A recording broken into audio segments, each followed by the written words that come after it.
Hello, Back in the I'm room. Dan Watson. Oh no, that's my line, motherfucker. I fancied it for a change. It feels good, doesn't it? Yeah, it felt It, all it right, man, feels coming in real good. It first. rolls off the tongue well.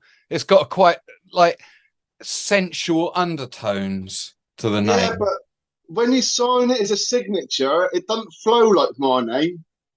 Well, what have you been signing in my name then? Well, checks, but I've got to do in crayon, isn't I? Because that's exactly how you done it at the bank. Shut up, you douchebag. I'm Dan Watson. And welcome to the dirt. Fuck it, I'll have your line then for this one. You full slog it. Ladies and gentlemen, for your viewing and oral pleasure. I like that oral pleasure. Spelt with an AU, but sounds good. Welcome to tonight's episode. We're going to bring her straight in a moment. Whoop, whoop, whoop. With Jenna Morisson, all the way from the US of A. We'll find out exactly whereabouts and when. Put your virtual hands together. Clappity clap, clap, clap. Good Yo, evening. Hello. good evening. Oh, good afternoon to you. It is midday here. It is noon. Nice. Well, thank you so much for taking time out of your day to come and join us here for everyone's pleasure. Welcome, Jenna Morisson, aka Mind Collective. That's one of your handles on Instagram? Mind State Collective is the company that I've been running since 2013. Awesome. Hold up then. Whoa. We're going too fast. Yeah. All I did was say an Jenna. Instagram handle, and we're boom straight into that timeline. But it needed saying, so we'll come back to that one. We'll park that one for a bit and get back to it. Yeah, of course. Welcome to the dirt as such. Welcome to your own room. Welcome to the online room as such.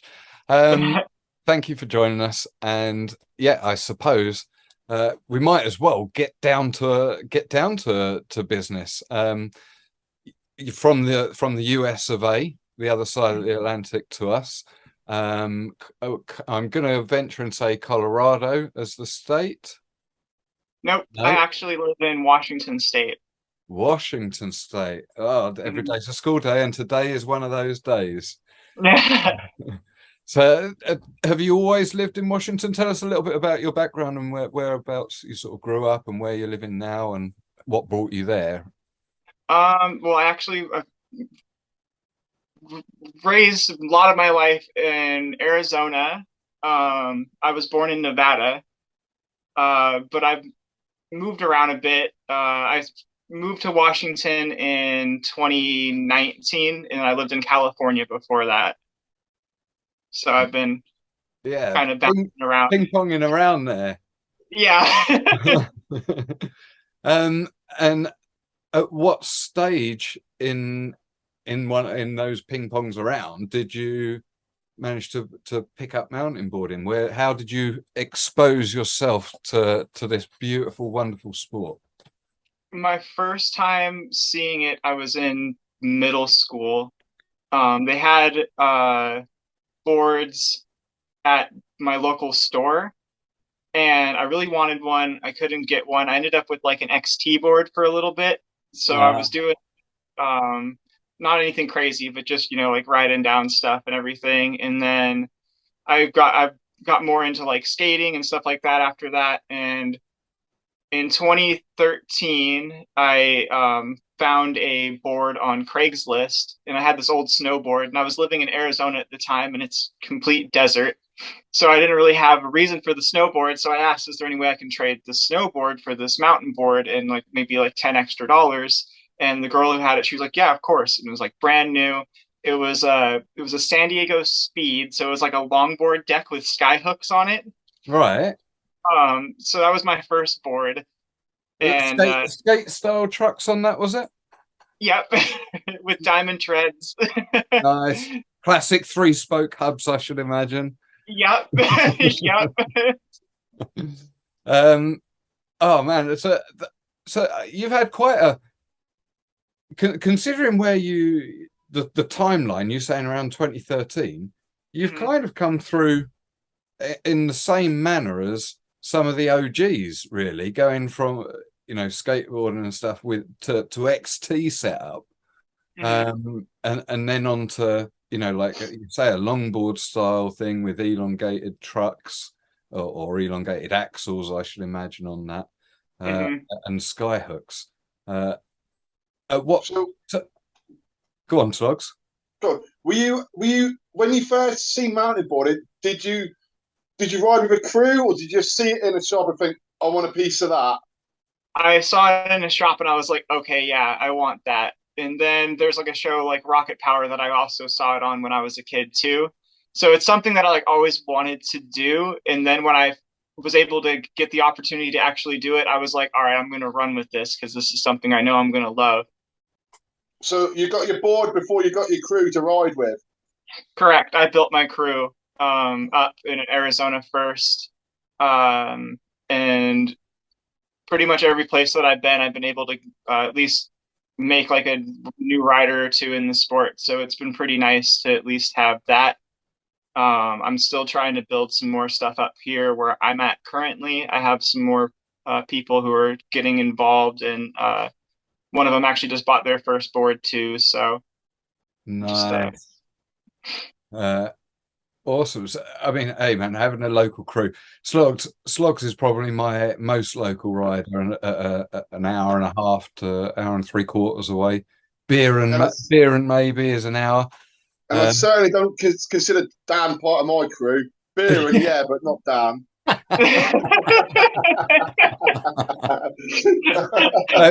I'm counting down the days until my youngest is mad keen for it. She's just turned 6, and of course you could start them at any age below that. But the smallest board that I feel is light enough and nimble enough for her would probably be something like one of the old Core ones, and they're quite rare to find those around. I know of a couple lurking around. I'm hoping my man Bish is going to hook me up at some point soon. But other than that, she's the only one that wants to come mountain boarding with me. So otherwise, I've got to drive hours to hang out with losers that don't want to hang out with me.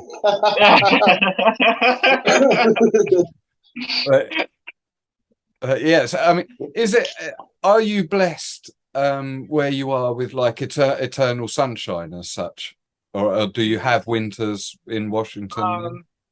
It is very much like the weather where you're at.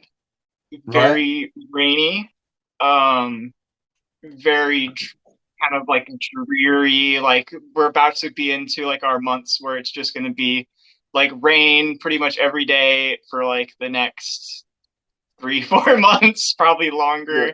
We're there that now. Sounds like it's 5 mile away, not 5,000 miles away. It's a bit of rain thing, man. We've got the same weather. It's pretty.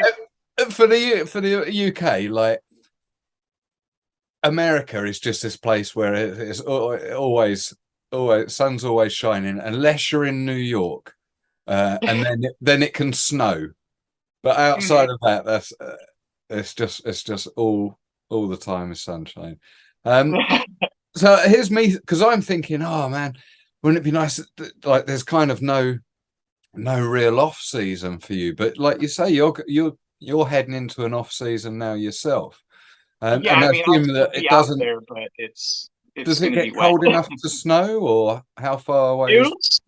I'm close enough to like the ocean and everything that it doesn't really get super cold. It will snow probably like once the end of this year, and then maybe like twice next year in the beginning, probably like January, February. But other than that, it's just going to be just constant rain. Oh man.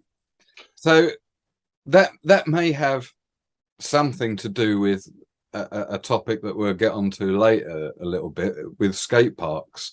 and you seem to ride those quite a bit, at least in some of the medias that I've seen. You've got another couple of little spots that I want to talk about as well. But yeah, you do tend to vary towards the skate parks. And do you have indoor skate parks where you are, given the climate that you have? There's not one close, and I don't feel like traveling like a couple hours to get to it. So like when it's rainy season, I will go into the skate parks more. When I first started riding, I kind of just started riding street. I basically did all the stuff that I wanted to do on a skateboard that I couldn't do, and I just took the mountain board and started doing that. So skate parks, stair sets, stuff like that, that was all stuff that I've done for a long time. So it does feel pretty natural to be in the parks. But I'm just comfortable going out and like riding fire roads or like some single track or like some jumps and stuff. It's all good. So what's the terrain in general like in Washington around that area? Dense forest and steep. Yeah. Okay, so we're here now. We might as well talk about that. But if we're talking about your locale, it doesn't necessarily fit into the timeline. But that spot that we've seen with that you've got like a homemade spot that seems to be really quite steep. Oh yeah, that's my front yard. I was gonna say that. Well, that was what I was hoping you was gonna say, that it's your front yard, because it does look incredibly steep in some of those sections. Yeah, I was really fortunate to end up on the property that I'm at now. It's just like a big old farm, and I was able to build stuff right there in this pit. And unfortunately, a maple just fell on like my actual single track, so I have to build a new one. But my jump and everything still works, and I go and I like make sure I practice my stuff out there. And you can't incorporate the maple into your single track. I need it for firewood. Okay. Wood stove. I have a wood stove here. But yeah, get that done before the rain comes in too heavy, eh? Yeah, it's tarped right now. So look, but let's take us back again then, to jump back onto the timeline. Back 2013, we were talking roughly-ish. You would have been approximately how old at this point with your skyhook board? 23. 23. Sorry, my maths is no good, so I've still no idea how old you actually are. But, I'm 32. 32, right? Yep. So 23 years old, and you've got that there 2013. Had you started to create a little group around you at that point there, or did you met other mountain boarders at that point? Some of my friends were kind of interested in it. It wasn't probably until I got my first MBS board in December of 2013 that I was able to get more people into it. It was like kind of really hard to do tricks and stuff with the skyhook board.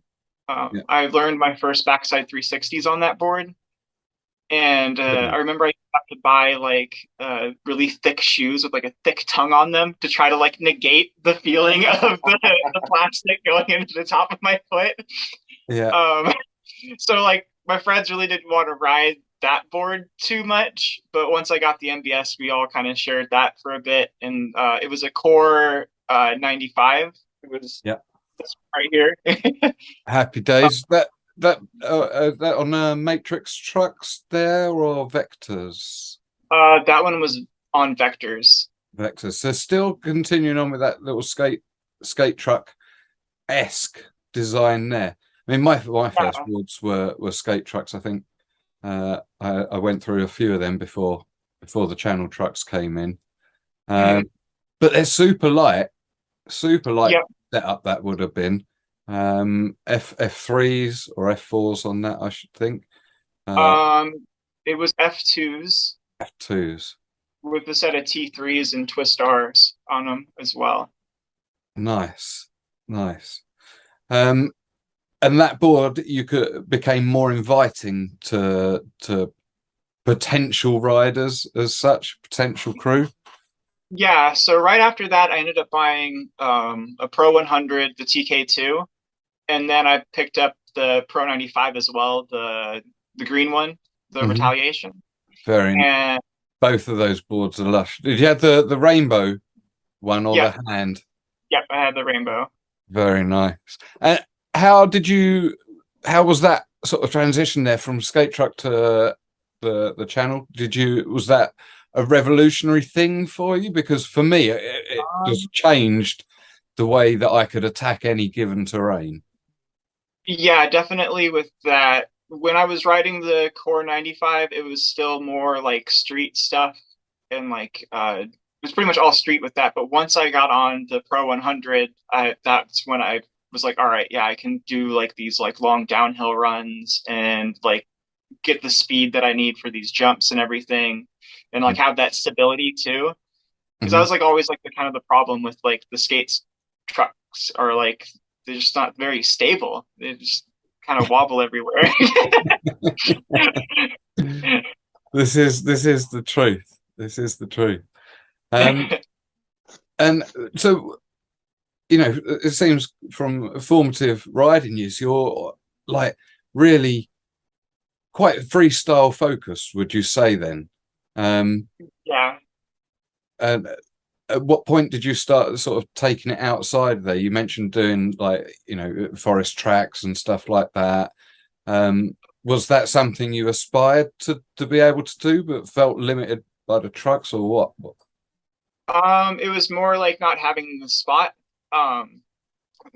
Once the dirt park opened up in Mesa, Arizona, where I lived, that's when I really started taking it to like the dirt jumps, and like that's when I started learning like rotations over them, and like just that's pretty much where I started riding constantly after that. And definitely there's no way I'd be able to take the other two boards down that, because they have it like so like compact that it just feels like concrete. Like you can actually leave like black marks on the dirt. Yeah. So I think that also kind of helped too, because I came from like skate parks and stuff, so it made it feel more like that. Because I always rode like really high tire pressure too. I always pretty much had it at like 80. I don't know why I used to do that. I'd always slide everywhere.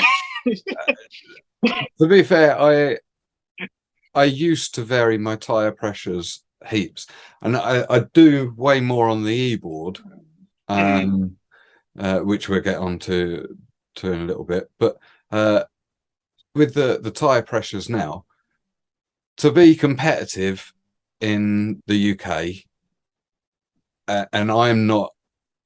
I am incredibly competitive, but in terms of like the level of competition, everyone who's setting the fast times is on super hard pressures. You know, if it's dry in the UK, certainly, and loads of people wintertime.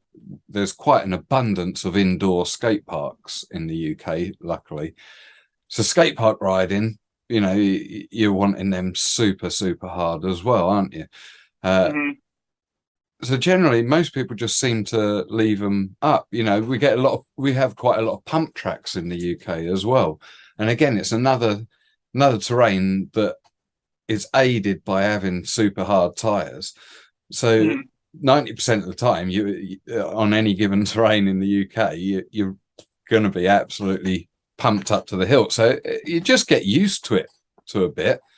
I suppose your tire pattern plays a bit into it. Definitely those old like fucking diamond treads can be a bit lethal when they're worn down a little bit. I used to ride the roadie tires too. Oh my god. A long time I was just riding the roadie tires, and I ended up just switching back to the T1s because I was like, all right, I can't do this anymore. Brindy turned up to Cleve for his birthday last year. We all went to Ramp World in Cardiff, an indoor skate park there, on a night, and then went to Cleve the next day for a free ride session. It's kind of like the UK. I don't know. Have you guys heard of Cleve as a spot? I just wonder, because to us UK riders, Cleve Hill in Gloucestershire is kind of a bit like Moab. I mean, it's nothing like Moab, but it carries that cult in the Mecca. It carries that cult. It's the Mecca of British mountain boarding, free ride anyway. So, like, no snow boards. They were, effectively R&D'd on those hills, and that sort of thing.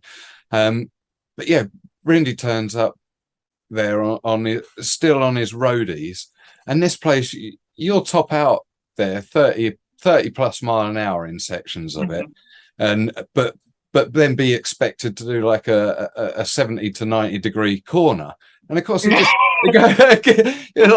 one run in, and he's going around the first corner sideways, going, "Roadies are a bad idea." Goodness sake. But it definitely makes a hell of a difference. All these little developments and the little changes that you've made over your riding sort of progression are all they all aid, because it's like you're learning with the board. Or at least I kind of think that's my take on it as well, because as you say, you're limited by the board and the board's capabilities, so it forces you to learn the basic principles before you move on to being able to just nail it down a hill on a board that's capable when you might not be. At least, like I say, that's my take on it. But yeah, so I'm just trying to think who would the outside community as such, or the international community, have heard.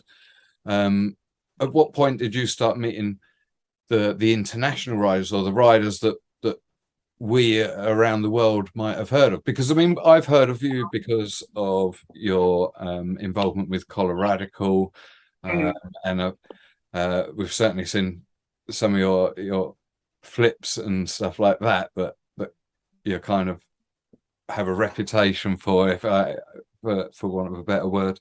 And again, we've got a couple of questions on that, so we'll come to those in a bit. But I'm thinking now, 2013, we've moved on again. You're now strapping in with your TK 100 and the Retaliation, which is also an incredible deck. Somebody over in the States has picked up 2 of them in the last couple of months. I've been online and I'm like, yeah, I wish I could get another one. Right now I have a Leaf deck that I've been riding too, and that one's super fun as well.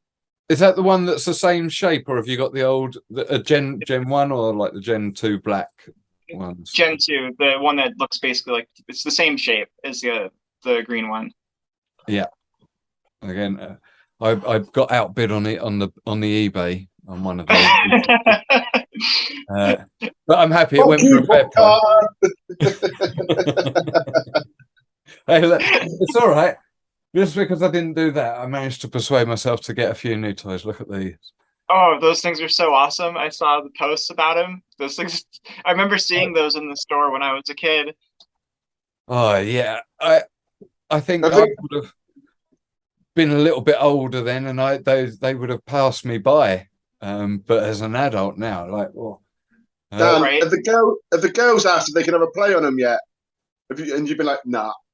No. They're not. Well, I didn't give them. I opened the box that they came in and said, "Hey, look at these," and they went, "Wow!" I smashed their hands down. I smashed them hands down and grabbed them by the side of the head and just went, "No, never ever touch these again!" And pushed them out the way. And then that's the only experience I ever have of it. Because you look with your fucking eyes, don't you? Yeah. No, let's get back. For the record, well, I didn't do that. We had a little shred around the kitchen. Did you not take him in the bath? use the The sink, transitions in the bar. the sink's the best, but everybody knows the sink's best bowl for tech decks. Yeah, but not if you're going big. What is it? Well, I don't know if you're going big.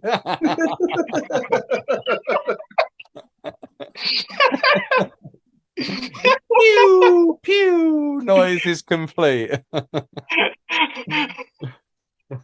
Oh dear.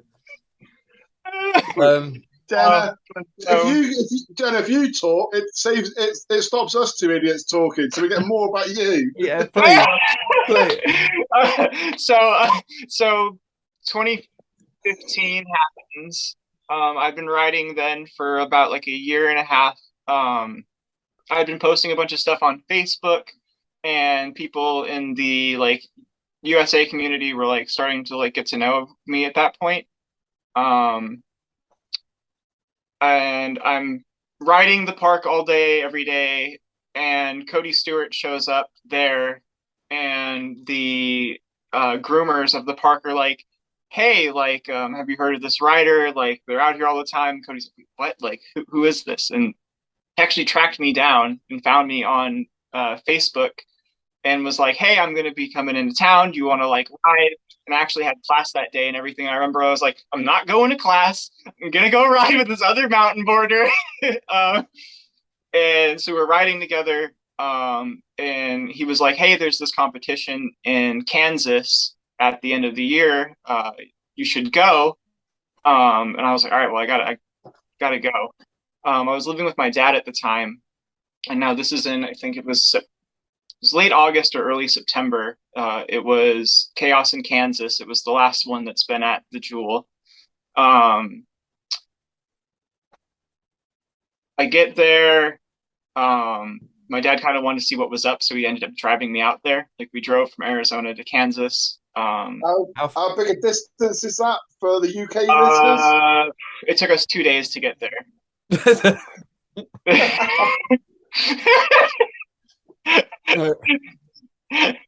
Good old Barber. We get there and everybody's like, "Oh, hey, you're so and so." I'm like, "Oh, yeah." And like, my dad's like, kind of like, how do these people know who you are?" And I'm like, "I've told you, like, I was doing this stuff on Facebook." And I end up in open class.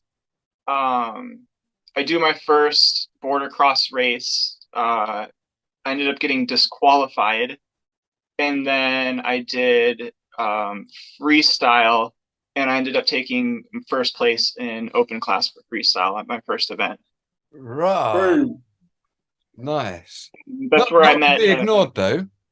What? Huh? What was the reason for the disqualification, if you don't mind me asking? How do you get disqualified? I ended up crashing, like, and went off of the track and didn't get back on the board and finish it. I didn't think so like a DNF yeah. as opposed to a disqualification. So and Slugs just went like that and put his elbows out. It's like, yeah. Have we got some sort of first out of the gates just smashing into people elbows? This is my race. But well done on the yeah, you certainly come out the blocks fucking like a shot then. First event. Yeah. Yeah, I met Jaylee there, Devin Garland there, Bijo, Benton, Jackson, Kevin and Dawn, Marcio. There was a ton of people that I got to meet. It was super fun. After that, I didn't do anything for 2016 except for kind of just like build my stuff more. I had started writing for a company at that point called Shred Life. So I was working with them. I've heard of Shred Life before, I must say. They're up here in Washington actually as well. Yeah. I think I've seen some apparel. Would that be correct? Like clothing and bits like that? Yep. And then 2017, I hosted my own event in Arizona. And I ended up having Mason Moore and Dave Savater show up to it. Was So this that was so come on, oh, come on here. Was this the first coloradical as such? no, this It can't have this was been in because it wouldn't fit right being not in Colorado. Did this event yeah. have a name? Well done, Dan. Yeah. This It took a this few one, moments for me to catch up there. Like, oh no. yeah, this one, Arizona. It was called Shred the Southwest. Um, that was my first event that I did myself. And then after that, I won Shred Fest back to back 2018, 2019. And then, yeah, I started coloradical in 2020. And that's where coloradical started, was in 2020. Nice. So I mean, you've been reasonably successful then. It goes to say with not only making these events, but also you're competing side of things as well. So well done. Props to you. Thank you. Now, what struck you to put on an event? You know, you go to Chaos in Kansas, and then the next year you think, right, I can do that. Mm-hmm. I'm going to do something similar to that in a locale that I've chosen. I mean, I only ask because I've toyed around with the idea of putting an event on. Mm-hmm. It's never something that I've had the courage to sort of actually go, do you know what? This is it. It's going to happen. You know, come rain or shine, this is what's going to happen on this day, and just sort of like hope that people turn up, and hope that, you know, people want to participate, and that it's something that is a positive experience for the people that come, and for you, the person that's doing it. You know, and that's quite a big gamble, but it seems to have paid off for you. Yeah, I definitely wouldn't trade it for the world now. It was kind of something when I first started. I remember telling my friends, I'm like, hey, like, you know, I think I'm gonna be able to like do something with this mountain boarding thing, like just in the sense of like I'm gonna make a name in the sport. I'm gonna like ride with all the people that I've seen in videos. I'm gonna host an event where they show up to my event, and I've been able to knock all those goals out with the sport, which has been great. Because right now it's kind of just an excuse for me to go hang out with all my friends and ride with riders and stuff. So I like doing it. I don't so much care about winning events anymore. I just want to be able to spread everything with the community and like give people a place to come ride. And it's always a good time out there. We go to multiple locations each time, so it's like usually a 4-day thing. We usually at like 5 different locations, like a couple skate parks, like a few like dirt parks. You're judged over each discipline over the whole 4 days. Mm-hmm. Very cool. I like that. Yeah. Is that rider judged, or do you have separate judges doing it, or is it the riders judging each other? It's all rider judged. Nice. It's not. I wouldn't BFC say BFC cream. Oh, sorry, I was chatting over you then. Dan. No. I was saying, it's not like it's anything super official. It's more. I mean, there's stuff that you can win, definitely, like some money, like some boards, like parts, stuff like that. But it's more of like, hey, we're all riding together and hanging out, like, you know what I mean? Like, yeah, you did like something cool, we can give you props, and like, you know what I mean? So yeah, it's not more like a jam over like a very rigid comp. Yeah, exactly. It's more like a jam, kind of like gathering kind of event, more than it is just like, here's what it's going to be. I've kind of pretty much stay pretty lax with the days and stuff too. Mountain boarding kind of runs on its own time, I've learned. Yeah, all over the world. I think so, with the jam format, where it's a more informal thing like that, and it's a lot more relaxed. you see better riding. You see people like just feeding off each other, and like the riding progresses more than it would in some of the more rigid comps. Yeah, I think so. I mean, you'll see people do really cool stuff at like the like really rigid comps because I mean, it's like what you're supposed to throw that stuff, but it's really nice seeing people try new things because they have that extra time to be doing this stuff in like the spot. So Yeah, more experimental. mhm. yeah, you can take a few fails and be rewarded for the make Mhm. as much as yeah, because you might only have 3 runs or 4 runs in a rigid competition style. And you've got to make them count. Yeah. And if you're good at barging at a jam, you can get fucking multiple runs. Tactics there. That's as bad as elbows out in the gates. Yeah, the Sonny event in Gibbon, take 2020 note. the event in 2020 was more like a rigid kind of deal. We did pump track racing, and then we also did like freestyle too. So I kind of had to have it more set up. Like, all right, here's what we're doing. Here's the time that it's going to have to be. I mean, it still started late, but it's kind of to be expected. And pump track racing took a little bit to get through because we had open and pro division. We had a pretty good turnout too. I can't complain at all about who I even get out there. 2 people could show up and I'd honestly be happy. It's just great to be able to share it with everybody. No. Yeah, Dan, if 2 people turned up to your event, you'd podium. Yep. It's kind of what happened. It's what happened last year. I did it with 3rd, but it's just because 3rd, and that was it. Hey. So, I was like, I'll take it. Yeah, fuck yeah.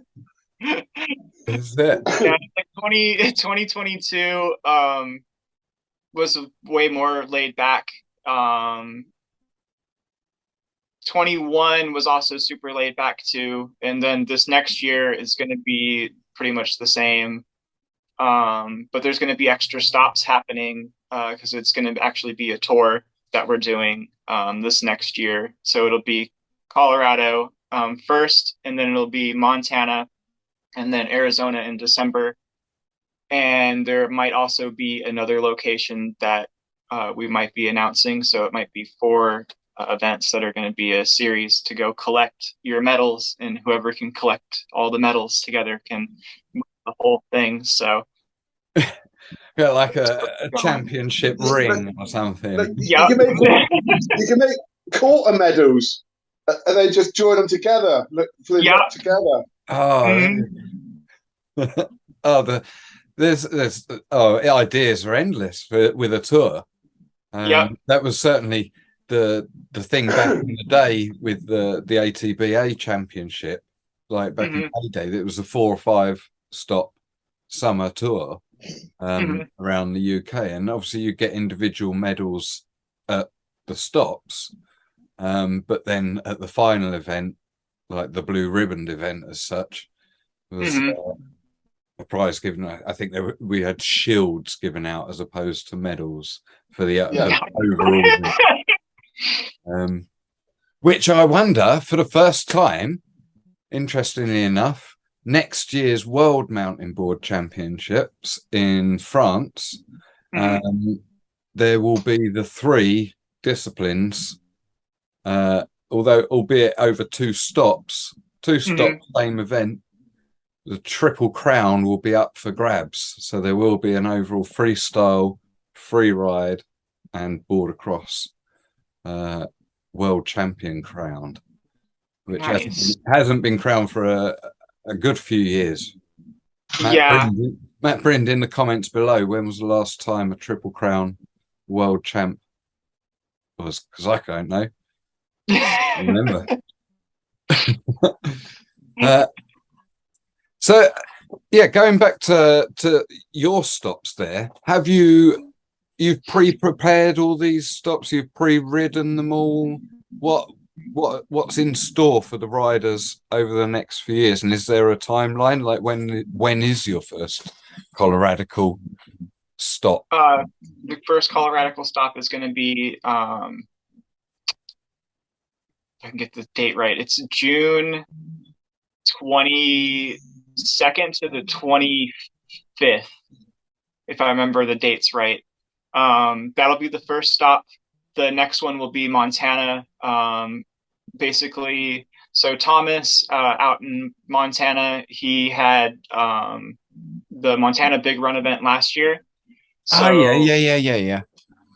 So we're that's going to become part of it, is it? Yeah. So we're teaming up with that, with him. So then I'm also teaming up with Julian down in Arizona, Julian Lindsay. He is going to be taking over the Arizona kind of scene. He's kind of taken over since I've been gone. Mm-hmm. And so we have one in December there. It'll be cold and crappy the rest of the place, like the rest of the states and everything. But there it'll be nice and sunny and warm, and we can have one last competition. The other one I can't talk about yet because we don't know if it's 100%, even though I would really like to. when we stop recording, you just give us the info. We won't say a word to anyone. We're nosy. All right. I got you. He says that, and then the very next moment you tell him something, he says, I've just liked and shared that. Yeah, I've been real fortunate. That is true, to be fair, but only the stuff that Dan tells me. Yeah, I've been real fortunate. I've teamed up with Anarchy Peaks, AZ Shred School, Mind State, obviously my company, Good Roads, and Chris, MBS Chris as well. McCann. Yep. Okay. Yeah, if you're listening, Chris, you're on the list. I need to get you in here. We have talked about getting him on. He knows he's a wanted man. Oh yeah, he's a cool dude. Chris is awesome. I was super jealous when we had Devon on. He won Chris's deck at your coloradical event, and I'd been following his channel for quite a while and was very, very jealous of that board, I have to say. Oh yeah. I had to hold it and give it to somebody. I bad too. No, physically hold this thing and be like, "Oh, here you go." I got visions of you trying to wrestle it off you. Come on, give it to me. Let go. Like, how can I win this thing? What can I do that it's just I'm gonna win for sure? Win this board. Yeah. Well, one day. Hey man, if it's your event, you just say, and the winner is me. Yeah. Everybody's like, you could take some stuff, but I'm like, no, I'm not going to do that. I always want to make sure I give everything to everybody because it's more about me sharing everything with everybody than it is me getting stuff from it. Like, I don't care if I make any money from it or anything at all. It just show up and let's have some fun and let's ride together. Of course it is. Of course it is. And yeah, I mean, I've remembered in the past couple of years, I think I'm pretty sure having seen footage from those events of like what I would describe a semi-border cross run with a few tabletops in and stuff like that you guys have been riding down and whooping and hollering each other on from. Yeah. But yeah. Crikey, so that essentially brings us up to your modern day, really, then, doesn't it? On your actual timeline. Pretty much, yeah. So let's zoom into a couple of those sections in a little greater detail, if you want, because we have got a few questions that have come in, and I'm going to quickly, whilst here, I'm going to remind myself exactly what ones are coming from who, because there are two from memory that are vaguely similar, so I want to ask them at the same time. Okay. Right. So while you're checking that, Dan, Yeah. Jenna, what's your current setup? What are you riding at the moment? And is it close to? Currently, I'm riding a Dylan Warren 2, just a standard setup. And then my other deck that I've been riding is a old Pro 95 Leaf. With I have the mod plates in the trucks though for that one. Right. Usually, I really like to ride the T3s mostly, but I still have the T1s on the Warren board currently. I've kind of used the T3s now mostly for skate parks and stuff like that. I feel like it gives like a little bit of grip, but it's not like slow you down. It seems like the T1s, they don't work great in skate parks. You can just hear all the resistance when you're riding. Sounds cool, but just not great for the speed. For speed, yeah. You good, Dan? I'm all good, bro. All right. That's a good little filler then. So we'll kick off with the two that are vaguely similar. And I'll read you them both in succession, and then you can sort of answer them together. Okay. So the first one comes in from, and I'm gonna fuck this up royally. So, Aaron, I'm sorry, Aaron Uanowski, I'm not exactly sure how to pronounce. You sure Aaron's correct though?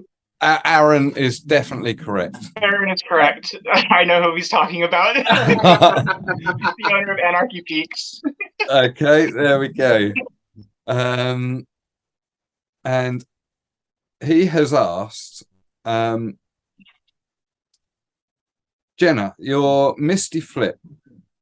He's got a couple of bits here, so we'll do this first bit. Jenna, your Misty Flip. How did that trick end up in your bag? And to follow up, how do you break down the trick in your brain before you execute it? And similarly, from Josh in New Zealand at Moanga Atuahu, I've fucked that up, haven't I? Sorry, Josh. We've had him on, and we've done how to pronounce it. Shall I try again? No, no. I'm sorry, bro. He says, "Love the flips, but how the fuck do you do it? Is it the height, speed, or angels?" Much love. Well, so you've got those two bits, and Anarchy Peaks as another section as well. But we'll come back onto that because it is separate and different. Yeah. So how did I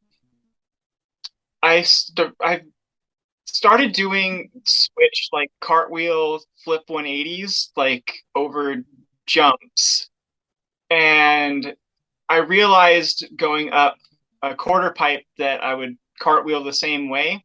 So I was like, I bet you I could do like a cartwheel on this quarter pipe. So I started doing cartwheels on the quarter pipe. And then I was like, I bet you I can actually just throw this around. So I just started popping it, and I got it within probably like 5 tries. And how do like setting it up, I do have very specific things with my body. So when I don't have my foot like completely like sideways how you normally would like lock it in. I actually pull it forward a bit, and I like face my body forward, and it's mostly in the arm movement. So when I kick over, because it's kind of weird. It's like a barrel roll basically. I don't really know how to describe it. So you're pulling your toes on your front. You're putting your toes on your front foot to the nose. Yep.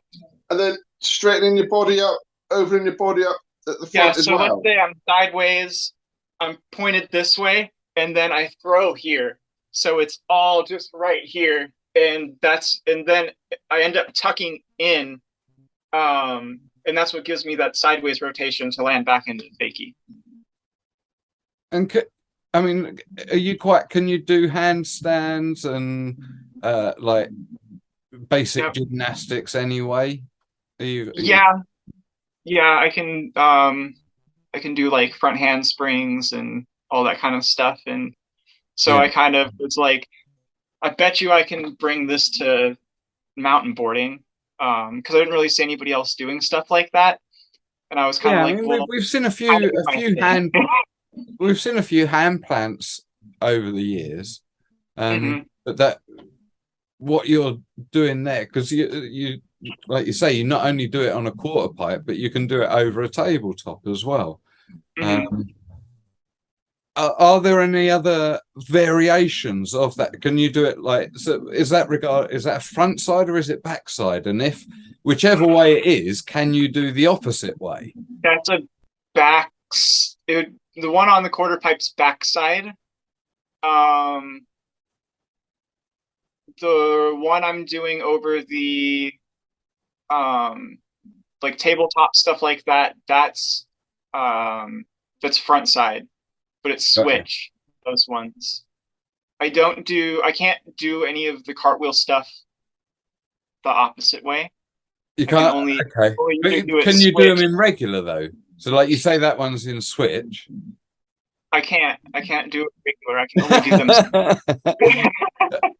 Well, maybe we'll see some of that progression this summer then. A trick for you to work on this summer when that rain season stops. Yeah, I'm actually going to be working on some stuff during the rain season because it makes it a little bit softer to land. So then I have like a good setup out there. It'll stay dry enough to where I can ride it year round. But I have some things I've been working on,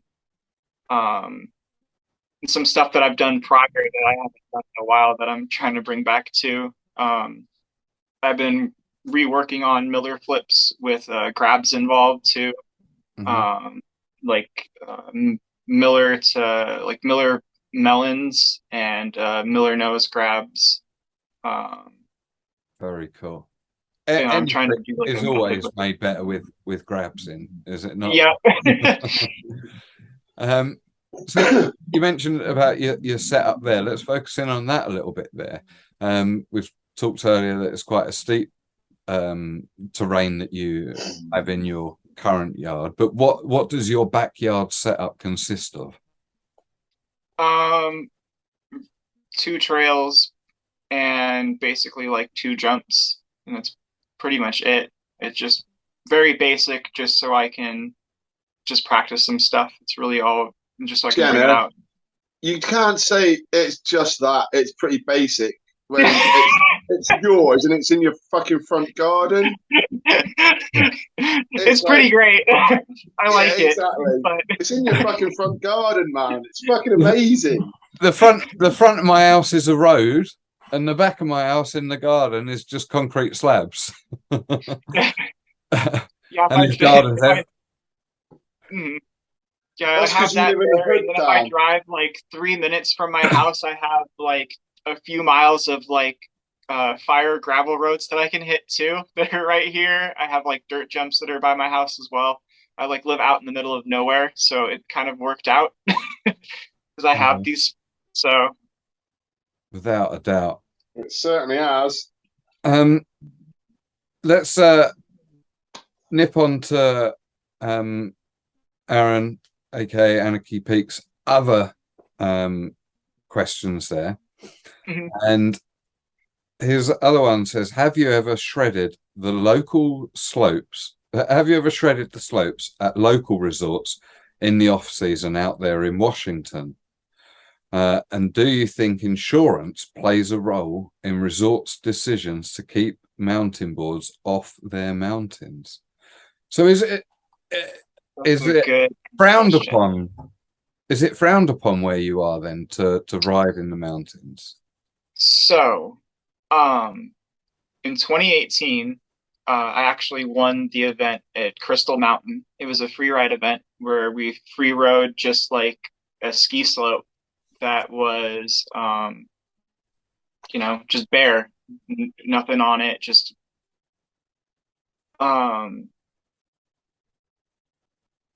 insurance wise is definitely a huge reason why they won't let you. Here, there's a few places that will, but they usually want you to have a brake.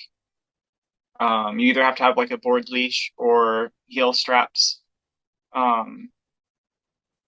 But here, I guess it is definitely probably more frowned on than other places that have it. There is some spots that are outside of the state, like it's the next state over in Idaho. I can't remember the name exactly, but they'll actually let you ride the lift up and everything during summertime. Oh man, that's the dreams.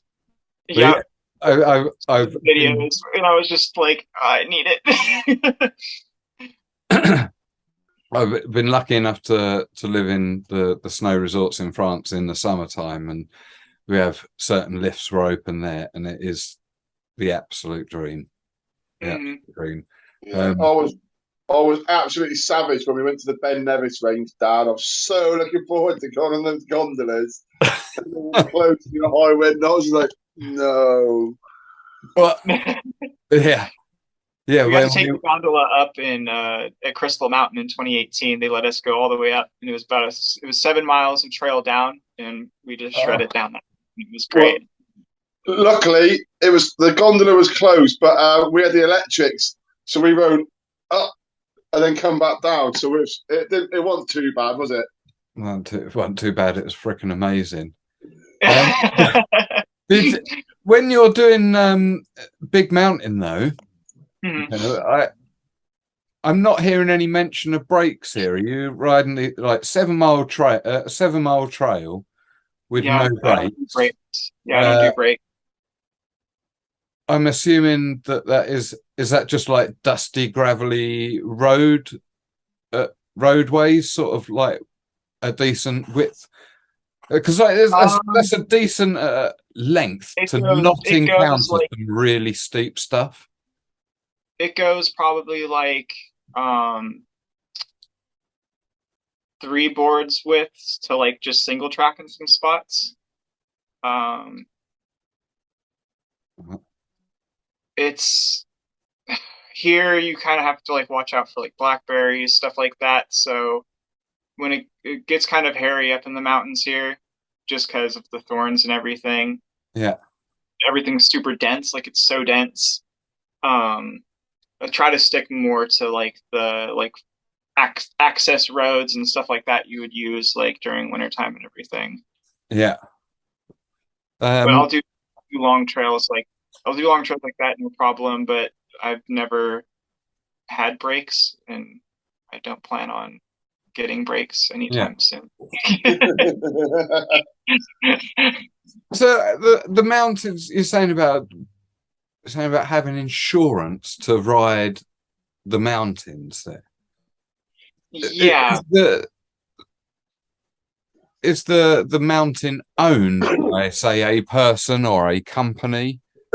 Yeah, it's usually owned by like a company that usually owns like a few different resorts in different states.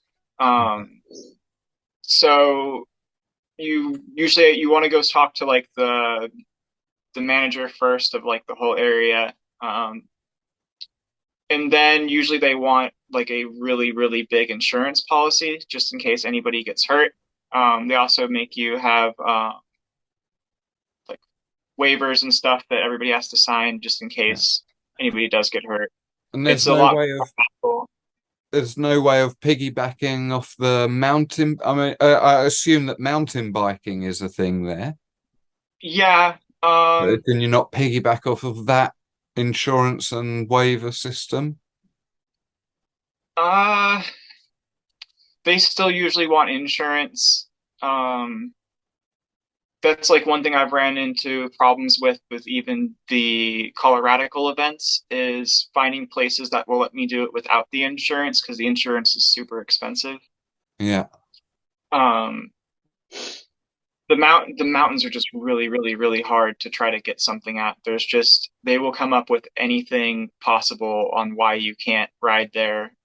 There's even I called one before and asked if I could ride there, and they told me a story from like 15 years back. They're like, well, we had a mountain boarder here one time, and they ended up hitting like a couple hikers and blah blah. And I'm just like, so it sucks, but I wish they would open up more.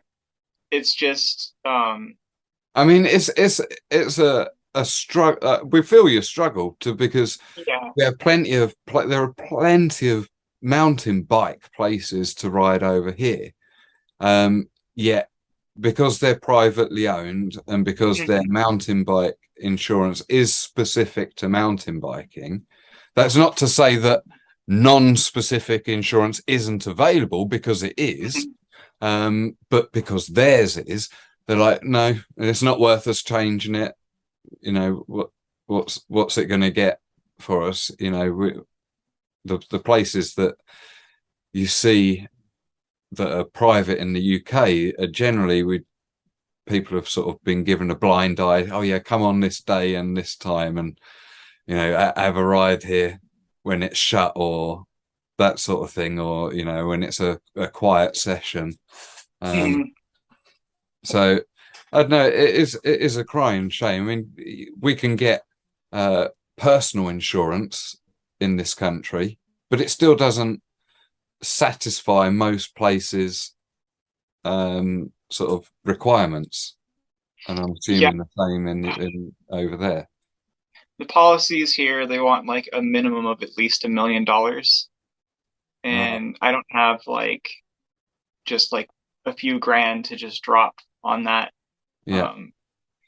Especially when it's just going to be mostly just us having fun anyway. So I would love to do it, but it's just really hard to be able to get the extra money to, you know, do that. I don't like asking for. I'm not like, hey, here, give me a handout so we can go hopefully get this done. I think. Hey, look, it would be vastly different story if you was going to be attracting 200 people and needed to do health and safety sort of checks and have portaloos in place and fire marshals and paramedics and all that sort of shit. But at the end of the day, man, it's not like this is the X Games or anything. No. Just keep it low, keep it low key, keep it fun. Our final question here from the audience comes in from Emlyn, and he says, hey Jenna, loving the crazy hand plants, etc., but one simple question: what is your dream trick? Sorry if that was a Slogs' 10 set. No, it's all right, man. I've got plenty to go. That is a good question. Been chasing a 720 for like a year and a half. Really like to stomp that. How close are you? Like 90 degrees. I was going to say, I've seen a good few fives landed clean, so you definitely got them in the bag. I would really like to land a 7. A rodeo would be really awesome too. I just really need to get to a foam pit. I know there's a lot of stuff I can do. I just don't have the access to the location to go learn them. Yeah. How far away? I mean, here we go with the American distances again. I've seen people riding Woodward camps and stuff. I'm pretty sure Devin's been to a few. I know AJ's been to a few. How far away is that sort of place from you? Quite a ways.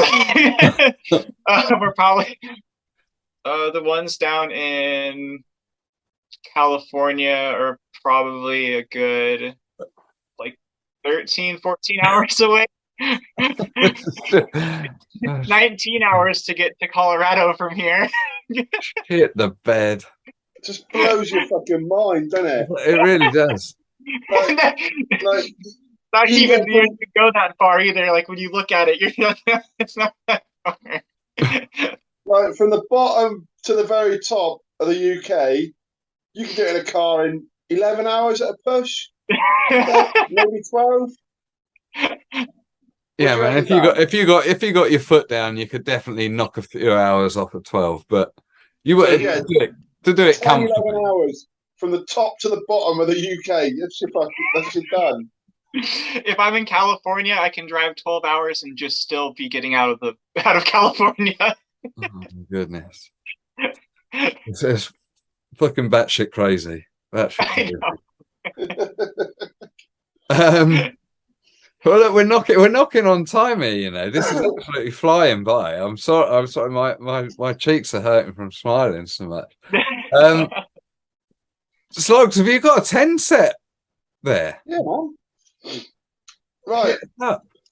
Jenna, don't think about them too much. Just throw out the first answer that comes in. Just make sure it's truthful. Right. Reg or goof? One more time. What was it? Oh, sorry. Reg or goof?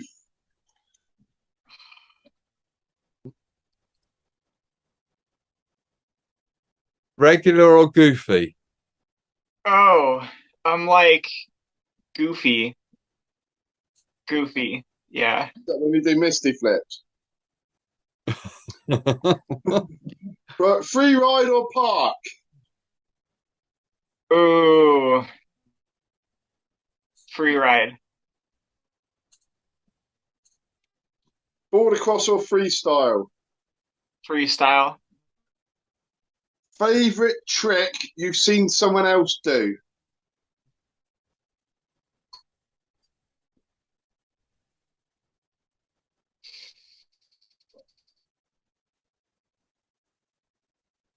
Switch 5. They look good today. You like them? What's favorite trick that you do? What's the one that you've got dialed that's like that just makes you like really happy, stoked for? Misty to fakie.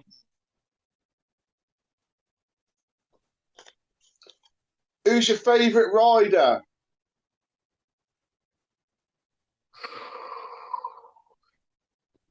In fact, we'll break that one down. Favorite rider to ride with, and favorite rider just in general. So that could be Favorite like, rider you've never met? Favorite rider I've never met? Probably Nikki. Nikki G. Hmm. Nice. And then favorite rider I've rode with, Devin Garland. Nice. Two heavy hitters. yeah. Favorite competition. This should be an easy one for you. You've ever entered. Coloradical. Coloradical. My favorite. Next year's coloradical. That's the best one. Yep. All of I them. like that. We're done. Right, flew through those. Flew through those ones there. So yeah. I suppose, final sort of question from us is kind of a very open-ended one. And is there anything that we haven't spoke about that we should have spoke about that's relevant to you and your mountain board life? What have we missed? Yeah, what have we missed? I think we pretty much went over everything. I would like to thank and give some shout outs to some people if that's okay. Yeah. That's the next one coming in. Shout outs, thank yous. I want to give a shout out to my dad. If it wasn't for him, it was kind of all wouldn't have been able to start. I also want to give a big shout up. out to my friend Julie and Lindsay down in Arizona. He's like had my back since day one with everything, and really appreciate you, man. Also appreciate Good Roads and Anarchy Peaks and everybody that's helped out with the events and everything, and anybody that's taken interest and gave it a like and a share. I appreciate everything, and thank you for this opportunity. No, thank you for coming on. We appreciate it. We really do. Yeah, 100%, exactly that. It's such a joy for us to get to meet people like you who, on the other side of the world, our chances of doing that are very limited, really, aren't they? And the chance for everybody else like us, they might not be having this conversation right now, but hopefully we've done that on their behalf, and they're listening or watching, and it's all documenting what's going on around the world. So that's what it's all about, and you're very much a part of that, my friend. So thank you. And it's been a really good giggle as well. Yeah, it has been a very good giggle. I had a lot of fun with you guys. It was great. Yeah. I gotta say, we say every time there's an international rider come on, we'd always love to go to your spot. So if ever it does happen that we're out in your neck of the woods, we'll be hitting you up for some ride time, if that's okay. Oh yeah, I will gladly leave work, school, whatever I have going on. If you're out and about, Yeah. don't even worry. I'll make the time. I'll make time. Is there any chance of you possibly coming over to France for the Worlds? I'm going to be doing it. I'm actually, I guess it's another thing I can announce. 2024, I'll actually be going out to the UK and out to France as well. And it should be with Devin Garland. We'll be going out and doing like a little kind of tour thing together. So, in 24? Yep, 2024. So we got a year. One season. Just under 2 years. Yeah, one full season. Or one, Got you. I'll get my stuff squared away, and then I'm going to do international stuff. Well, there's some stuff that we're not allowed to say, but that's a good time to be coming over to the UK, to put it that way. You'll be able to ride Cleve as well. Yes. Oh man, this is amazing. We're gonna we'll make sure we dedicate some time to getting out riding some of the creme de la creme of the UK spots. Yeah, I'm hoping to be there for at least like 2 weeks, so definitely get some time in places. So, and I got to say, even compared to America, even Europe, getting around Europe in a hire car is going to be child play compared to what you're used to doing. I think probably between you've got HX, I can't even pronounce it, HXMBC and LA and Compiègne and Wanye Park and another one as well that has eluded me. They're all sort of within 10 hours of each other. Mm-hmm. But again, that's a day, essentially a day's traveling, a day's drive, a good solid long day's drive. So, you've potential to real hit a shitload of ride in there all the time. All the time your body's up to each other. Just don't nail yourself on the first day. Classic road trip. Well, we should certainly look forward to that then. Yeah, going to be awesome.